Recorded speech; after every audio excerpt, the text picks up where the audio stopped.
ప్రియమైన దేవుని బిడ్డలారా, మరి ఈరోజు మాట్లాడబోయే అంశం ఏమిటనంటే, మన ఎదుట ఉంచబడిన విశ్రాంతిలోనికి అందరము ప్రవేశించాలి. మన ఎదుట ఉంచబడిన విశ్రాంతిలోనికి అందరము ప్రవేశించాలి అనే అంశం మీద ఈరోజు మనం ధ్యానించుకుందాం.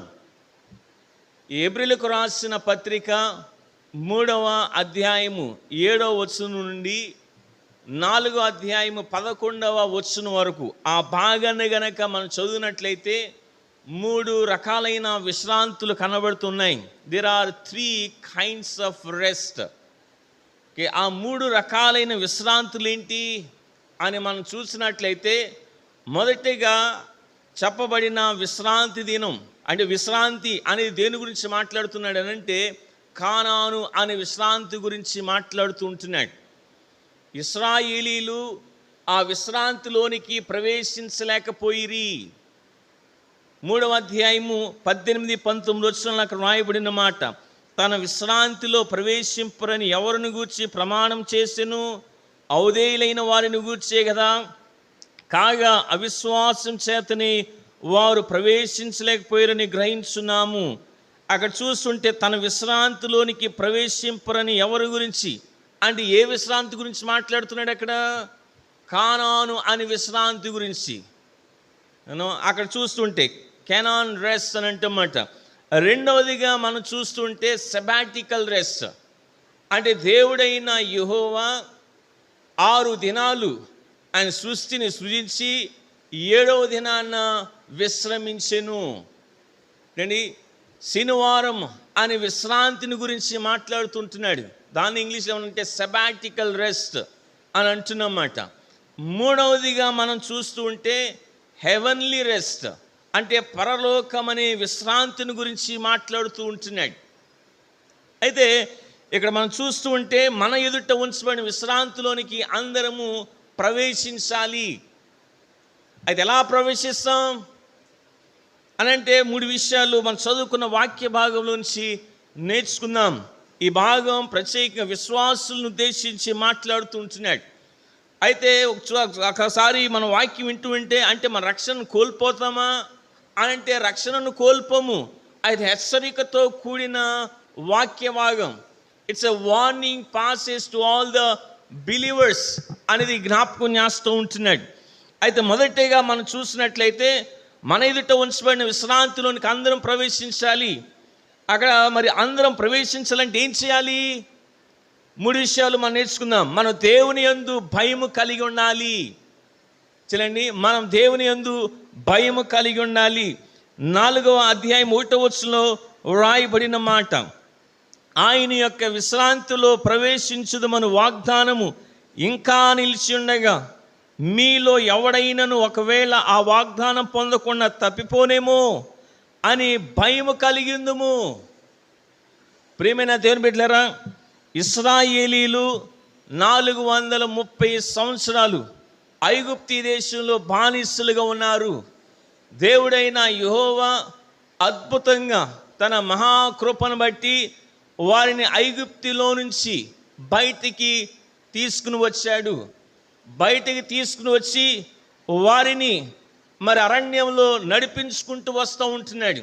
ఎక్కడికి వెళ్ళడానికి అనంటే కానాను అనే విశ్రాంతిలోనికి వెళ్ళడానికి, పాలు తేనెలు ప్రవహించే దేశానికి వెళ్ళడానికి వాళ్ళు నడిపించుకుంటూ వస్తూ ఉంటున్నాడు. అయితే ఆ ఇశ్రాయేలీలు దేవుని యొక్క అద్భుతాలను చూసిన వారు, దేవుని యొక్క గొప్ప కార్యాలను చూసిన వారు. అయితే దేవుని కార్యాలను చూసి కూడా వారు దేవుని యందు భయభక్తులు ఉంచలేకపోయారు. దేవుని యందు భయభక్తులు ఉంచలేకపోయారు. దేవుని యందు విశ్వాసం ఉంచలేకపోయారు. దేవునికి విధేయులుగా ఉండలేకపోయారు. అందుకనే వాళ్ళు చూస్తూ ఉంటే వారు దేవుని యందు భయభక్తులతో నడవలేకపోయారు గనక, ఆ భయముతోటి జీవించలేకపోయారు గనక ఎక్కడికి వెళ్ళలేకపోయారు వాళ్ళు అనంటే కానాను అనే విశ్రాంతిలోనికి వెళ్ళలేకపోయారు అని జ్ఞాపకం చేస్తూ ఇక్కడ అంటున్నమాట, ఆయన యొక్క విశ్రాంతిలో ప్రవేశించమని వాగ్దానం ఇంకా నిలిచి ఉండగా మీలో ఎవడైనను అని అంటున్నాడు. మీలో ఎవడైనను ఒకవేళ వాగ్దానం పొందకుండా తప్పిపోనేమని భయము కలిగిందుము. భయము కలిగి ఉందుము అని అంటున్నాడు ఇక్కడ. అంటే విశ్వాసులు ఏమి కలిగి ఉండాలి? భయము కలిగి జీవించాలి. ఏ భయం అది? దేవుని భయం. అంటే దేవుడంటే ఎటువంటి భయం అది అని ఇక్కడ చూస్తుంటే ఏమో నాలో అవిశ్వాసం వస్తుందేమో, అవిశ్వాసం రాకుండా ఉండాలి అనే భయముతోటి, నేను ఇంకా ఆత్మీయ జీవితంలో ఎదగాలనే భయముతోటి, ఇంకా భక్తులు ఎదగాలి, పరిశుద్ధతలు ఎదగాలనే భయముతోటి జీవించాలనేది జ్ఞాపకం చేస్తూ ఉంటున్నాను. చాలామంది క్రైస్తవులు ఎలా ఉంటారంటే, దేవుని సేవకులు ఉన్నప్పుడు, పాస్టర్స్ ఉన్నప్పుడు కొంచెం భయంగా ఉంటూ ఉంటారు, లేకపోతే పెద్దలు ఉన్నప్పుడు, విశ్వాసం ఉన్నప్పుడు, తల్లిదండ్రులు ఉన్నప్పుడు. అయితే వాళ్ళు లేరనుకోండి, వాళ్ళ ఇష్టం వాళ్ళుగా ఉంటారు. అపోస్తలుడైన పౌలు గారు ఫిలిప్పీ సంఘానికి రాస్తూ ఒక మాట చెప్తుంటారు. మాటను చదువుకుందాం చూడండి. ఫిలిప్పీలకు రాసిన పత్రిక 2వ అధ్యాయము 12వ వచనాన్ని మనం చదువుకుందాం. కాగా నా ప్రియులారా, మీరెల్లప్పుడూ విధేయులైన ప్రకారము నా యొద్ద ఉన్నప్పుడు మాత్రమే గాక మరి ఎక్కువగా నేను మీతో లేని ఈ కాలమందును భయముతోనూ వణుకుతోనూ మీ సొంత రక్షణను కొనసాగించుకునుడి. చూస్తుంటే అపోస్తలుడైన పౌలు గారు ఎక్కడి నుంచి పత్రికను రాస్తూ ఉంటున్నారు? చెరసాల నుంచి పత్రికను రాస్తూ ఉంటున్నారు. అయితే పౌలు గారు సంఘానికి దూరంగా ఉన్నారు, రాస్తూ ఉంటున్న మాట, కాగా నా ప్రియులారా, మీరెల్లప్పుడూ విధేయులైన ప్రకారము నా ఎదుట ఉన్నప్పుడు మాత్రమే గాక, అంటే నేను మీతో ఉన్నప్పుడు మాత్రమే గాక నేను లేని ఈ కాలమందును భయముతోనూ వణుకుతోనూ మీ సొంత రక్షణను కొనసాగించుకునిడి. అంటే ఏమో అపవాది నన్ను ఆత్మీయ జీవితం నుంచి దిగజారుస్తాడేమో, ఏమో భక్తిలోంచి మనం ఏమైనా దూరం అయిపోతామేమో, అందుకని ఒక భయముతోటి వణుకుతోటి మీ సొంత రక్షణను కొనసాగించుకునుడి అనేది జ్ఞాపకం చేస్తూ ఉంటున్నాడు. మరొక వాక్యం చదువుకుందాం. కొరింథీయులకు రాసిన 2వ పత్రిక 7వ అధ్యాయము 1వ వచనాన్ని చదువుకుందాం. ప్రియులారా, మనకు ఈ వాగ్దానం ఉన్నవి గనుక దేవుని భయముతో పరిశుద్ధతను సంపూర్తి చేసుకొనుచు శరీరమునకును ఆత్మకును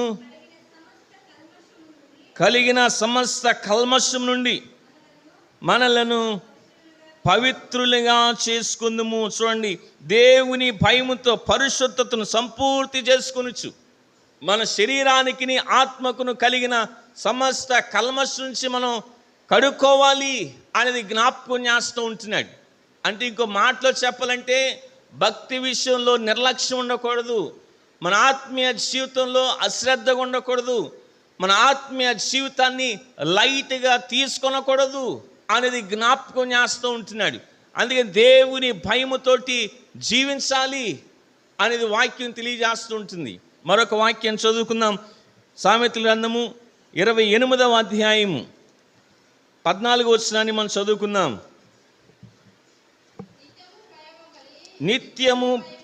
నిత్యము భయము కలిగి ప్రవర్తించువాడు ధన్యుడు, హృదయమును కఠినపరుచుకున్నవాడు కీడులో పడును. ఏంటంటే నిత్యము భయము కలిగి ప్రవర్తించువాడు ధన్యుడు. నేను మనల్ని మనం పరిశీలన చేసుకుంటూ వాక్యపు వెలుగులో నడుచుకోవాలి అనేది జ్ఞాపకం చేస్తుంటున్నాను. అని నా ఆత్మీయ జీవితంలో, విశ్వాస జీవితంలో ఎలా ఉన్నాను అనేది మనల్ని మనం పరిశీలన చేసుకోవాలి.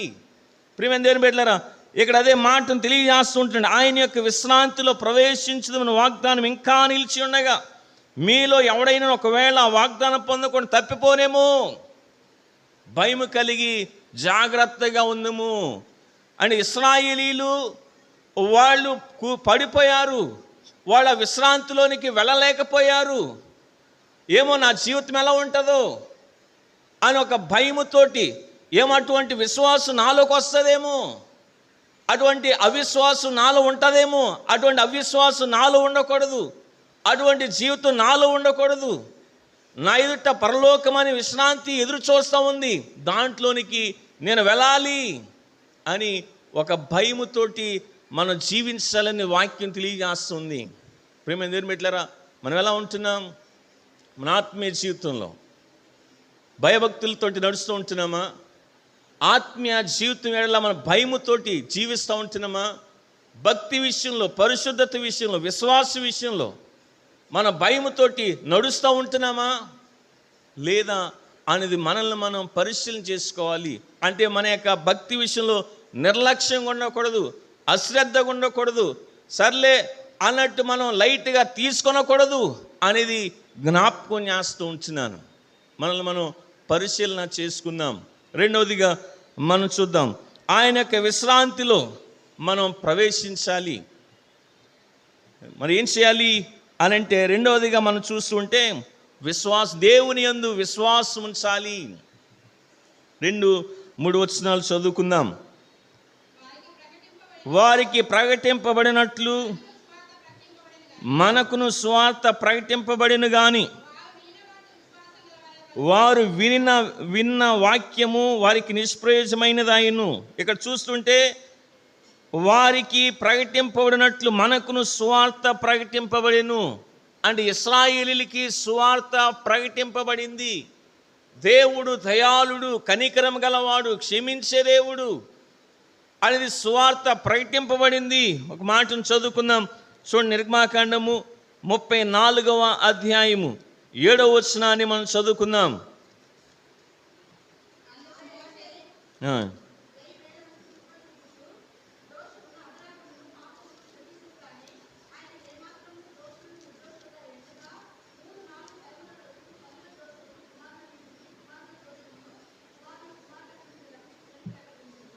ఇక్కడ చూస్తుంటే ఆయన కృప చూపుచు దోషములను, అపరాధులను, పాపములను క్షమించును గాని అని ఏ దేవుడు కృప చూపించేవాడు, ఆయన క్షమించేవాడు అనేది ఆ సువార్త వారికి అందించబడింది.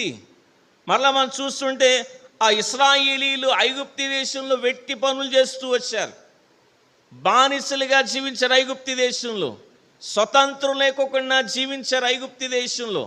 ఆ వెట్టి పనులు చేస్తున్నప్పుడు దేవుడైన యెహోవాకు మొరపెట్టారు, ప్రభువా మేము వెట్టి పనులు చేస్తూ ఉంటున్నాం, ఈ పనుల్లోంచి మేము బయటికి రావడానికి సహాయం చేయండి అని దేవునికి మొరపెట్టారు.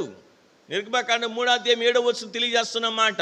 అయితే దేవుడు వారి మొరను విని వారిని బయటకు తీసుకుని వచ్చినట్లు మనం చూస్తూ ఉంటున్నాం. అయితే వారిని బయటకు తీసుకొచ్చి అరణ్యంలో అలాగ 40 సంవత్సరాలు వారిని నడిపిస్తుంటున్నప్పుడు ఆయన ఐగుప్తు నుంచి బయటకు వచ్చి పాలు తేనెలు ప్రవహించే దేశానికి, కానాను విశ్రాంతికి ప్రయాణాన్ని ప్రారంభించినప్పుడు దేవుడు వారి మధ్య అనేకమైన అద్భుతాలు చేశాడు. దేవుడు వారి మధ్య అనేకమైన గొప్ప కార్యాలు చేశాడు. దేవుడు వారి మధ్య అనేకమైన సూచక్రియలు, ఆశ్చర్యమైన కార్యాలు చేశారు. అయితే వారు ఏం చేశారు? నమ్మారా? అన్ని చూచి కూడా దేవునిని నమ్మలేకపోయిరి. మాటను చదువుకుందాం. చూడండి, కీర్తన గ్రంథము 78వ కీర్తన 21వ వచనం నుంచి కొన్ని వచనాలు మనం చదువుకుందాం. యెహోవా ఈ మాట విని కోపగించెను, యాకోబు సంతతిని దహింపజేయుటకు అగ్ని రాజెను, ఇశ్రాయేలు సంతతిని హరించి వేయుటకు కోపం పుట్టెను. వారు దేవుని యందు విశ్వాసం ఉంచకపోయిరి, ఆయన దయచేసిన రక్షణ యందు నమ్మిక ఉంచలేదు. అయినను ఆయన పైనున్న ఆకాశములకు ఆజ్ఞాపించెను, అంతరిక్ష ద్వారములను తెరిచెను. ఆహారమునకై ఆయన వారి మీద మన్నాను కురిపించెను, ఆకాశ ధాన్యం వారికి అనుగ్రహించెను. దేవదూతల ఆహారం నరులు భుజించిరి,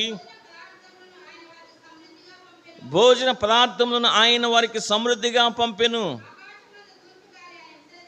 ఆకాశమందు తూర్పు గాలి ఆయన విసరజేసెను, తన బలము చేత దక్షిణపు గాలి రప్పించెను. ధూళి అంత విస్తారముగా మాంసమును, సముద్రపు ఇసుక రేణువులంత విస్తారముగా రెక్కలు గల పెట్టెలను ఆయన వారి మీద కురిపించెను. వారి దండు మధ్యన వారి నివాస స్థలము చుట్టూను ఆయన వాటిని రాళ్ళజేసెను. వారు కడుపార తిని తనిసిరి. వారు ఆశించిన దాన్ని ఆయన అనుగ్రహించును. వారి ఆశ తీరక మునిపే ఆహారం ఇంకా వారి నోళ్ళలో ఉండగానే దేవుని కోపం వారి మీదకి దిగెను. వారిలో బలిసిన వారిని ఆయన సంహరించెను. ఇశ్రాయేలులో యవనులను కూల్చెను. ఇంత జరిగినను వారింకను పాపము చేయొచ్చు ఆయన ఆశ్చర్య కార్యములను బట్టి ఆయనను నమ్ముకొనకపోయిరి. చూసారండి, ఆయన ఆశ్చర్య కార్యాలను బట్టి. అదే అధ్యాయంలో కూడా అదే ఆ కీర్తనలో 12వ వచనం నుంచి కూడా మనం చూస్తుంటే పోయిన వారం మనం ధ్యానించుకున్నాం. ఆయన చేసిన ఆశ్చర్య కార్యాలు, పగలు మేఘస్తంభంగా రాత్రి అగ్నిస్తంభముగా వారితో ఉన్నాడు. అదేవిధంగా సముద్రం అంత సమృద్ధిగా వాళ్ళకి నీళ్లను ప్రవహింపజేశాడు. మరి చూస్తుంటే దేవదూతల ఆహారం నరులకు ఇచ్చాడు. ఇన్ని గొప్ప కార్యాలు చేసినా కానీ అక్కడ వాక్యం తెలియదు. ఆయన ఆశ్చర్య కార్యాలను బట్టి ఆయనను నమ్ముకొనకపోయిరి. మరలా అక్కడ చూస్తుంటే 36వ వచనంలో కూడా అయినను వారి హృదయములు ఆయన ఎడల స్థిరంగా ఉండలేదు. ఆయన నిబంధనను వారు నమ్మకముగా గైకొనలేదు. రండి, ఇక్కడ చూస్తుంటే ఇశ్రాయేలీలు అనేకమైన ఆశ్చర్య కార్యాలు చూసి, గొప్ప కార్యాలు చూసి వారు దేవునిని శోధించుకుంటూ వచ్చారు. దేవుని ఎడల సణుక్కుంటూ వచ్చారు. దేవునికి అవిధేయులుగా జీవించుకుంటూ వచ్చారు. దేవుని యందు విశ్వాసం ఉంచలేదు అనేది దేవుని వాక్యం తెలియజేస్తుంది. దేవుని యందు విశ్వాసం ఉంచలేదు కనుక వారు ఎక్కడ ప్రవేశించలేదు? కానాను అని విశ్రాంతిలోనికి ప్రవేశించలేదు. కానీ కానాను అని విశ్రాంతిలోనికి అదే మనం చూస్తూ ఉంటున్నమాట. ఇక్కడ రాయబడిన మాట 3వ వచనంలో 2 వచనం అంటున్న వారికి ప్రకటించబడినట్లు మనకు సువార్త ప్రకటింపబడెను, కానీ వారు వినిన వారితో విశ్వాసం గల వారే కలిసి ఉండలేదు. వినిన వారు, విశ్వాసం ఇచ్చిన వారు ఉన్నారు. అయితే ఇక్కడ కొంత జనాంగం వారితోటి కలిసి ఉండలేదు కనుక వాళ్ళు ఏమైపోయారు? అరణ్యంలోనే రాలిపోయిరి. అరణ్యంలోనే వాళ్ళు రాలిపోయారు. ఆ విశ్రాంతిలోనికి వెళ్ళలేదు అనేది జ్ఞాపకం చేస్తుంటున్నాను. అయితే ఇక్కడ అంటున్న మాట, వారికి ప్రకటింపనట్లు మనకును స్వార్థ ప్రకటింపబడెను. ఏంటండి? మనకు కూడా స్వార్థ ప్రకటింపబడెను. పాపమనే భారంలో జీవించున్న మనకు కూడా స్వార్థ ప్రకటింపబడింది. ప్రయాసపడి భారం మోసుకుంటున్న సమస్త జనులారా నా యొద్దకు రండి, నేను మీకు విశ్రాంతిని ఇస్తాను అని యేసుక్రీస్తు ఒక ఇన్విటేషన్ ఇచ్చాడు. యేసుక్రీస్తు మనం ఆహ్వానిస్తూ ఉంటున్నాడు. మత్తయి రాసిన సువార్త 11వ అధ్యాయం 28వ వచనం రాయబడిన మాట అది. ప్రయాసపడి భారం మోసుకుంటున్నా అంటే ఏ భారం అది? పాప భారాన్ని మోసుకుంటున్న సమస్త జనులారా నా యొద్దకు రండి అని యేసుక్రీస్తు పిలిచారు. అది జ్ఞాపకం చేస్తుంటున్నాను. అంటే మనకు కూడా సువార్త ప్రకటించబడింది. ఆ సువార్తను అంగీకరించిన మనం, యేసుక్రీస్తు రక్తం చేత కడిగబడిన మనం, ఆయన మనకు తోడయిండి నడిపిస్తూ ఉంటున్నాడు. మన ఎడల కూడా అనేకమైన అద్భుతాలు, అనేకమైన ఆశ్చర్య కార్యాలు యేసుక్రీస్తు చేశారు. ఆ దేవుడు చేశారు, చేస్తున్నాడు. అయితే మనం ఎలా ఉంటున్నాం? విశ్వాసంలోంచి తప్పిపోతున్నామా? ఇశ్రాయేలీలు ఆయన ఆశ్చర్య కార్యాలను చూచి కూడా నమ్మలేకపోయిరి. దేవుని శోధించుకుంటూ వచ్చారు. ఈ అరణ్యంలోనే చంపడానిక మమ్మల్ని తీసుకుని వచ్చావు. నిజంగా దేవుడు మన ఎడల అనేకమైన ఆశ్చర్యకార్యాలు మనం ఊహించిన దానికంటే ఏంటంటే అత్యధికమైన ఆశ్చర్యకార్యాలు, మేలులు చేసిన దేవుడు. కానీ ఒక్కొక్కసారి ఇబ్బంది వస్తే, కష్టం వస్తే, బాధ వస్తే మళ్ళీ ఏం చేస్తాం? క్వశ్చన్ మార్క్ మాట, దేవుడు నాకు సహాయం చేస్తాడా అనేది ఇక్కడ చూస్తుంటే అవిశ్వాసం. ప్రియమైన దేవుని బిడ్డలారా, మనం యేసుక్రీస్తు రక్తం చేత కడగబడ్డాం. మన విశ్వాస జీవితంలో, రక్షణ జీవితంలో కూడా ఎటువంటి అవిశ్వాసం అనేది రాకూడదు అనేది జ్ఞాపకం చేస్తుంటున్నాను. ఆయన రక్తం చేత నేను కడగబడ్డాను, నేను విశ్వాసిని గనక నా పౌరస్థితి ఎక్కడుంది? పరలోకమందున్నది మాట. నేను పరలోకానికి చెందిన వాడిని, చెందిన దానిని అనే విశ్వాసంతో మనం అడుగులు వేయాలి. కొంతమంది రక్షించబడినా క్వశ్చన్ మార్క్ ఉంటుంది, నిజంగా నేను రక్షించబడ్డానా అని వాళ్ళే వాళ్ళ రక్షణ గురించి డౌట్ పడుతూ ఉంటారు. వాళ్ళు రక్షించబడి బాప్తిజం తీసుకున్నా, దేవుని వాక్యాన్ని వింటున్నా, ఏమో నేను రక్షించబడ్డానా, రక్షించబడితే ఇదేంటి, ఈ శోధన ఏంటి, కష్టం ఏంటి, బాధ ఏంటి అని అంటూ ఉంటారు. ఏమాత్రం కూడా అవిశ్వాసులము కాక. ఒకసారి అంటండి, మార్టిన్ లూథర్ గారి దగ్గరికి సాతాను వెళ్ళి మాట్లాడుతున్నాడంట. సాతాను వెళ్ళి మాట్లాడుతున్నాడు ఎవరితోటి? మార్టిన్ లూథర్ గారితో. నువ్వు ఈ పాపం చేసావు, ఈ తప్పు చేసావు అని ఒక్కొక్క పాపాన్ని ఎత్తి చూపించి అన్నీ రాసుకుని వెళ్ళి చెప్తా ఉన్నాడంట. మార్టిన్ లూథర్ గారు విన్నారు. అంత విన్న తర్వాత ఆ పేపర్ తీసుకుని తన దగ్గర ఉన్న మరి రెడ్ ఇంక్ బాటిల్ దాని మీద పోసేసి ఏమన్నారంటే, అవును ఎన్ని చేసింది నిజమే, కానీ పాపాలన్నిటినీ యేసుక్రీస్తు తన రక్తంలో కడిగేశాడు అనగానే అపవాది అక్కడి నుంచి సదృశ్యమైపోయాడు. ప్రియమైన బిడ్డలారా, విశ్వాసం ఎదుగుతున్నప్పుడు అపవాది అనేకమైన అనుమానాలు చేస్తూ ఉంటాడు. అపవాది మన యొక్క విశ్వాసం నుంచి దిగజార్చాలని అనేకమైన డౌట్స్ను మనకి క్రియేట్ చేస్తూ ఉంటాడు. నిజంగా నేను రక్షించబడ్డానా, నిజంగా నేను విశ్వాసినేనా, నేను దేవుని బిడ్డనేనా అన్నట్టు అనుమానాలు కూడా చేస్తాడు సాతానుడు. అందుకని మనం చాలా జాగ్రత్తగా ఉండాలని జ్ఞాపకం చేస్తుంటున్నాను.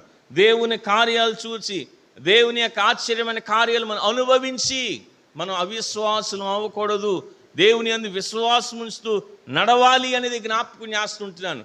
అందుకని భక్తుడు అంటున్నాడు, నేను సులువుగా చిక్కులు పెట్టు పాపాన్ని విడిచిపెట్టి విశ్వాసమునకు కర్తయు దానిని కొనసాగించువాడైన యేసు వైపు చూస్తూ మన ఎదుట ఉంచబడిన పందెములో ఓపికతో పరిగెత్తుదుము. అంటే ఓపికతోటి మన పరిగెత్తి ఎవరి వైపు చూస్తూ? యేసు వైపు చూస్తూ. ఆయనే విశ్వాసమునకు కర్త, కొనసాగించేవాడు. అంటే మనలో విశ్వాసం కలిగజేసినవాడు ఆయనే, దాన్ని కొనసాగించేవాడు కూడా ఆయనే.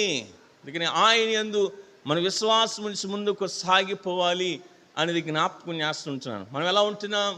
అటువంటి విశ్వాసాన్ని కలిగి నడుస్తూ ఉంటున్నామా, ఏమైనా అవిశ్వాసంలోకి దిగజారిపోతుంటున్నామా అనేది మనల్ని మనం పరిశీలన చేసుకోవాలి. ప్రియమైన దేవుని బిడ్డలారా, మరి చూద్దాం, మరొక భాగాన్ని చూద్దాం. 6వ వచనం నుంచి మనం చదువుకుందాం. కాగా ఎవరో కొందరు విశ్రాంతిలో ప్రవేశించు మాట నిశ్చయము గనుకను ముందు సువార్త వినినవారు అవిధేయత చేత ప్రవేశింపలేదు గనుకను. ఇక్కడ చూడండి, ముందు సువార్త వినినవారు అవిధేయత చేత ప్రవేశించలేదు గనుక. ఎవరు వాళ్ళు? ఇశ్రాయేలీలు. అంటే ఐగుప్తు దేశంలోంచి వచ్చిన ఇశ్రాయేలు. అంటే అదొక జనరేషన్, అంటే ఓల్డ్ జనరేషన్. వాళ్ళు ఆ విశ్రాంతిలోనికి ప్రవేశించలేదు, అంటే కానాను అనే విశ్రాంతిలోనికి వెళ్ళలేదు అనేది జ్ఞాపకం చేస్తూ అక్కడ అంటున్న మాట, నేడు మీరు ఆయన మాట విని ఎడల మీ హృదయములను కట్టిన పరుచుకొనకూడని వెనుక చెప్పబడిన ప్రకారము. వెనుక ఎక్కడ చెప్పబడింది? నేడు మీరు ఆయన మాట విని ఎడల మీ హృదయములను కట్టిన పరుచుకొనకూడి అని వెనుక ఎక్కడ చెప్పబడింది? కీర్తనలు 95వ కీర్తన 7వ వచనం. దానికి మనం వద్దామండి ఒకసారి, ఇది కంప్లీట్ చేద్దాం. వెనుక చెప్పబడిన ప్రకారము ఇంతకాలమైన తరువాత దావీదు గ్రంథములో నేడని ఒక దినమును నిర్ణయించున్నాడు. యెహోషువ వారికి విశ్రాంతి కలుగజేసిన ఆ తరువాత మరి యొక్క దినమును గూర్చి ఆయన చెప్పకపోవును. ఒకసారి ఇక్కడ మనం జాగ్రత్తగా ఆలోచిద్దాం. 8వ వచనంలో రాయబడిన మాట, యెహోషువ వారికి విశ్రాంతి కలుగజేసిన. ఎవరికి? ఇశ్రాయేలీయులకి. అంటే కొంతమంది అరణ్యంలో రాలిపోయారు. న్యూ జనరేషన్ ఉంది కదా, వాళ్ళని యెహోషువ పాలు తేనె ప్రవహించే దేశం అంటే కానాను అనే విశ్రాంతిలోనికి నడిపించాడు. అది యెహోషువ వారికి విశ్రాంతి కలుగు చేసిన ఆ తరువాత మరి యొక్క దినమును గురించి ఆయన చెప్పకపోవును. అంటే ఒకవేళ యెహోషువ ఇశ్రాయేలుని కానాను అనే విశ్రాంతిలోనికి నడిపించాడు కదా, అదే నిజమైన విశ్రాంతి అయితే దావీదు భక్తుడు నేడు అని చెప్పకపోవును అనేది జ్ఞాపకం చేస్తూ ఉంటున్నాడు. అంటే యెహోషువకి దావీదుకి 300 సంవత్సరాలు గ్యాప్ ఉంది, వ్యత్యాసం ఉంది. ఆ 300 సంవత్సరాలు అయిన తర్వాత కూడా దావీదు భక్తుడు ఏమంటున్నాడు? నేడు అనే మాటను వాడుతూ ఉంటున్నాడు. రెండు కీర్తన గ్రంథము 95వ కీర్తన 7వ వచనాన్ని చదువుకుందాం.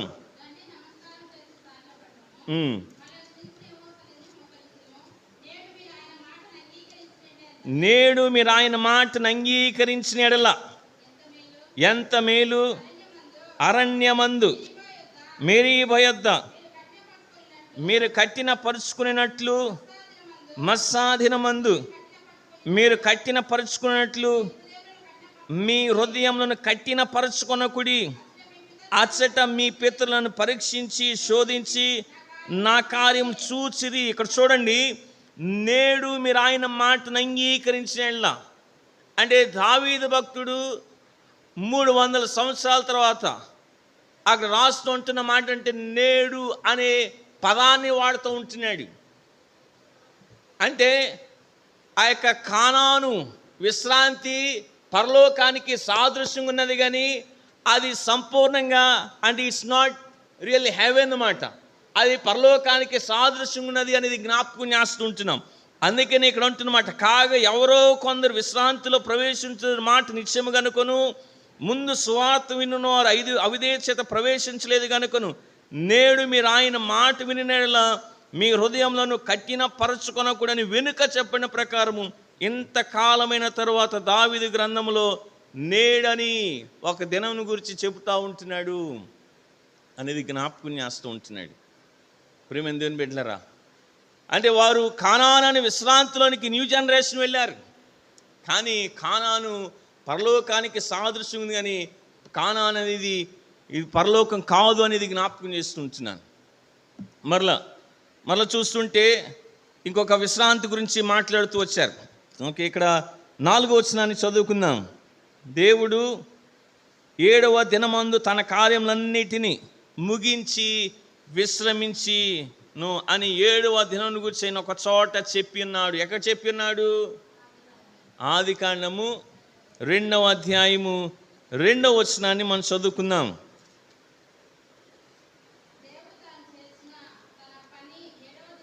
దేవుడు తాను చేసిన తన పని 7 దినములలోగా సంపూర్తి చేసి తాను చేసిన తన పని అంతటి నుండి 7వ దినమున విశ్రమించెను. 7వ దినాన విశ్రమించెను అనేది జ్ఞాపకం చేస్తూ ఉంటున్నాడు. ప్రియమైన దేవుని బిడ్డలారా, 2 విషయాలు మనం నేర్చుకున్నాం. ఏంటంటే మన ఎదుట ఉంచబడిన విశ్రాంతిలోనికి అందరం ప్రవేశించాలి అంటే ఏం చేయాలి? దేవుని యందు భయం కలిగి ఉండాలి. 2వదిగా దేవుని యందు విశ్వాసం ఉంచాలి. 3వదిగా మనం చూస్తుంటే దేవునికి విధేయులుగా ఉండాలి, దేవునికి విధేయులుగా జీవించాలి అనేది 3వది మాట. అది ఇక్కడ చూస్తూ ఉంటే మరి 9వ వచనం నుంచి మనం చదువుకున్నాం. కాబట్టి దేవుని ప్రజలకు విశ్రాంతి నిలిచి ఉన్నది, ఎందుకనగా దేవుడు తన కార్యములను ముగించి విశ్రమించిన ప్రకారము ఆయన యొక్క విశ్రాంతిలో ప్రవేశించిన వాడు కూడా తన కార్యము ముగించి విశ్రమించును. కాబట్టి అవిధేయత వలన వారు పడిపోయినట్లుగా మనలో ఎవడును పడిపోకుండా ఆ విశ్రాంతిలో ప్రవేశించటకు జాగ్రత్త పడుదుము. రండి, ఇశ్రాయేలీలు దేవుని యందు భయం కలిగి జీవించలేకపోయారు. అవిశ్వాసం అనేది వారిలో కలిగింది. దేవుని కార్యాలు చూసి దేవుని శోధించుకుంటూ వచ్చారు. అరణ్యములో 40 సంవత్సరాలు ప్రయాణం చేస్తున్నప్పుడు దేవుడు అనేకమైన ఆశ్చర్య కార్యాలు, అద్భుతాలు వారి మధ్య చేర్చినప్పటికీ దేవునికి అవిధేయులుగా జీవించారు, దేవునికి విధేయులుగా జీవించలేకపోయారు, దేవునికి లోబడి నడవలేకపోయారు. అందుకనే అక్కడ అంటున్న మాట, వారి యొక్క అవిధేయత వలన వారు ఆ విశ్రాంతిలోనికి ప్రవేశించలేకపోయిరి అని అంటున్నాడు. అయితే మన ఎదుట ఒక విశ్రాంతి అనేది ఉన్నది అనేది జ్ఞాపకం చేస్తూ అక్కడ 4వ వచనంలో, అదేవిధంగా ఇక్కడ 10వ వచనంలో కూడా రాయబడిన మాట ఏంటంటే, ఎందుకనగా దేవుడు తన కార్యం ముగించి విశ్రమించిన ప్రకారము ఆయన యొక్క విశ్రాంతిలో ప్రవేశించిన వాడు కూడా తన కార్యం ముగించి విశ్రమించును. దేవుడైన యెహోవా 6 దినాలు సృష్టిని సృజించి 7వ దినాన్న విశ్రమించెను. రెస్ట్ తీసుకున్నాడు ఆయన, ఏ పని చేయలేదు అనేది జ్ఞాపకం చేస్తూ పరలోకంలోకి వెళ్ళి మనం కూడా విశ్రాంతి అనేది జ్ఞాపకం చేస్తూ ఉంటున్నాడు. అందుకని అక్కడ ఉంటున్న మాట, నేను విశ్రమించిన ప్రకారం ఆయన యొక్క విశ్రాంతిలో ప్రవేశించిన వాడు కూడా తన కార్యములను ముగించి విశ్రమించును. కాబట్టి అవిధేయత వలన వారు పడిపోయినట్లుగా మనలో ఎవడును పడిపోకుండా ఆ విశ్రాంతిలో ప్రవేశించకు జాగ్రత్త పడుదుము. తన కార్యములను ముగించి విశ్రమించును. ఏంటంటే ఆయనకు విశ్రాంతిలో ప్రవేశించువాడు కూడా తన కార్యం ముగించి విశ్రమించును. ఈ లోకంలో బాధలు, కష్టాలు, శోధనలు, ఇంకా చూస్తుంటే ఎంతో చింత, వేదన. అయితే వీటన్నిటి నుంచి మనకు ఒక దినాన విశ్రాంతి అనేది కలుగుతుంది. ఎప్పుడు? పరలోకం వెళ్ళినప్పుడు. మాట చదువుకున్న చూడండి, ప్రకటన గ్రంథము 14వ అధ్యాయము 13వ వచనాన్ని మనం చదువుకుందాం. అంతటా ఇప్పటి నుండి ప్రభునందు మృతి నొందిన మృతులు ధన్యులని వ్రాయమని పరలోకం నుండి ఒక స్వరం చెప్పగా వింటిని. నిజమే, వారు తమ ప్రయాసములు మాని విశ్రాంతి పొందుదురు, వారి క్రియలు వారి వెంట పోవునని ఆత్మ చెప్పుచున్నాడు. ఏంటంటే ప్రభునందు మృతి నొందిన మృతులు ధన్యులు అని చెప్పి అక్కడ అంటున్న మాట నిజమే, వారు తమ ప్రయాసములను మాని విశ్రాంతి పొందుదురు. అంటే భూమి మీద ఏముంది? ప్రయాస ఉన్నది, ఇక్కడ కష్టం ఉన్నది, ఇక్కడ బాధలు ఉన్నాయి, ఈ శోధనలు ఉన్నాయి. అయితే ఈ కష్టాలన్నిటిని కూడా, నేను ఈ బాధలన్నిటిని కూడా మనం ఒకసారి ఏంటంటే విడిచిపెట్టి విశ్రాంతిలోనికి ప్రవేశించబోతామనేది జ్ఞాపకం చేస్తూ ఉంటున్నాడు. దేవుడైన యెహోవా 6 దినాలు సృష్టిని సృజించి 7వ దినాన్ని ఏ రీతిగా అయితే విశ్రమించనో ఆయన విశ్రాంతిలో ప్రవేశించి మనము కూడా అలాగే విశ్రాంతిలోనికి వెళతామనేది జ్ఞాపకం చేస్తూ ఉంటున్నాడు. అందుకని పరలోకంలో ఏముండదు, ఏడ్పు ఉండదు, వేదన ఉండదు. మాట చదువుకుందాం. ప్రకటన గ్రంథము 21వ అధ్యాయం 4వ వచనం. ఆయన వారి కన్నుల ప్రతి భాష బిందును తుడిచివేయును, మరణమిక ఉండదు, దుఃఖమైనను ఏడుపైనను వేదనైన ఇక ఉండదు, మొదటి సంగతులు గతించిపోయినని సింహాసనం వచ్చిన గొప్ప స్వరము చెప్పుట వింటిని. అక్కడ చూడండి, దుఃఖమైన ఏడుపైన వేదనైన ఏముండదు. ప్రియమైన దేవుని బిడ్డలారా, అందుకనే వాక్యం తెలియజేస్తున్న మాట ఏంటండి, ఇప్పటి కాలపు శ్రమలు ఎన్న తగిన ఒక ఎప్పుడు ఆయన మహిమ ఎదుట ఏంటండి, దేవుని మహిమ ఎదుట ఇప్పటి కాలపు శ్రమలు ఎన్న తగినవి కావు. వీటన్నిటిని విడిచిపెట్టి మనం విశ్రాంతిలోనికి వెళతామనేది జ్ఞాపకం చేస్తూ ఉంటున్నాడు. అందుకనే అక్కడ మళ్ళీ జ్ఞాపకం చేస్తున్న మాట ఏంటంటే 11వ వచనం, కాబట్టి ఆ విశ్రాంతిలోనికి వెళతాం. కాబట్టి అవిధేయత వలన వారు పడిపోయినట్లుగా, ఇశ్రాయేలీయులు అవిధేయత వలన పడిపోయారు. దేవునికి లోబడి జీవించలేదు, దేవునికి విధేయులుగా వాళ్ళు ఉండలేదు. మనలో ఎవడును పడిపోకుండా ఆ విశ్రాంతిలో ప్రవేశించకు జాగ్రత్త పడదుము. వారు పడిపోయినట్లుగా మనలో ఎవడు పడిపోకుండా, ఎక్కడి నుంచి పడిపోకుండా? విశ్రాంతిలోంచి పడిపోకుండా. ఏ విశ్రాంతి అది? పరలోకమని విశ్రాంతి. అదే జ్ఞాపకం చేస్తూ ఉంటున్నాడు. మనలో ఎవడను పడిపోకుండా ఆ విశ్రాంతిలో ప్రవేశించకు జాగ్రత్త పడుదుము. ప్రియమైన దేవుని బిడ్డలారా, అంటే దేవునికి మనం విధేయులుగా జీవించాలి, దేవునికి మనం లోబడి జీవించాలి, దేవునికి అవిధేయులుగా మనం ఉండకూడదు అనేది వాక్యం తెలియజేస్తుంది. ప్రియమైన దేవుని బిడ్డలారా, ఈ వాక్య భాగం అంతటిని కూడా మనం చూస్తూ ఉంటే 1వ వచనం నుంచి 11వ వచనం వరకు, అంటే మన భక్తి జీవితంలో చాలా కేర్ఫుల్గా ఉండాలి, మన విశ్వాస జీవితంలో చాలా జాగ్రత్త కలిగి ఉండాలి. మన ఎదుట మరి పరలోకమని విశ్రాంతి ఉన్నది, ఆ విశ్రాంతిలోనికి ప్రవేశించబోతున్నాం గనక మన భక్తి జీవితాన్ని లైట్గా తీసుకొనకూడదు, అశ్రద్ధ చేయకూడదు, నిర్లక్ష్యంగా ఉండకూడదు, చూద్దాంలే అన్నట్టు మనం ఉండకూడదు అనేది వాక్యం తెలియజేస్తుంది. మనం ఎలా ఉంటున్నాం? ప్రియమైన దేవుని బిడ్డలారా, ఇశ్రాయేలీలు పడిపోయారు, అరణ్యంలోనే రాలిపోయారు. అయితే మన ఎదుట ఒక వాగ్దానం ఉంది. ఏంటనంటే ఇంకో విశ్రాంతి మనకి ఇంకా నిలిచి ఉంది. ఒకవేళ ఎవరైనా రక్షించబడలేదా? అవిశ్వాసగుండి దేవుని వాక్యాన్ని వింటున్నావా? నువ్వు ఆ పరలోకానికి వారసుడివేనా? మన ఎదుట పరలోకం ఉన్నది, ఆ పరలోకానికి నువ్వు వెళ్ళాలి అని అంటే యేసు క్రీస్తు రక్తం చేత నువ్వు కడగబడాలి. యేసు క్రీస్తునందు విశ్వాసం ఉంచినప్పుడే ఆ పరలోకానికి వారసుడు అవుతాం అనేది జ్ఞాపకం చేస్తుంటున్నాను. విశ్వాసులు ఉన్న మనము కూడా ఏంటంటే ఒక వార్నింగ్, మనం కూడా ఏమో ఇక్కడ తప్పిపోతామేమో, అందుకే దేవుని యందు భయం కలిగి ఉండాలి, దేవుని యందు భయం కలిగి మనం జీవించాలి అనేది జ్ఞాపకం చేస్తుంటున్నాం. మనుషులు ఉన్నప్పుడే కాదు, మన భక్తి మనుషుల మీద ఆధారపడింది అనుకోండి, మనుషులు ఉన్నప్పుడే భక్తిగా ఉంటాం. ఏంటండి, ఒకవేళ మన భక్తి మందిరంలోనే అనుకోండి, మందిరం ఉన్నప్పుడే మంచిగా ఉంటాం, మందిరం నుంచి బయటకు వెళ్ళిపోతే మన ఇష్టం మందే మాట.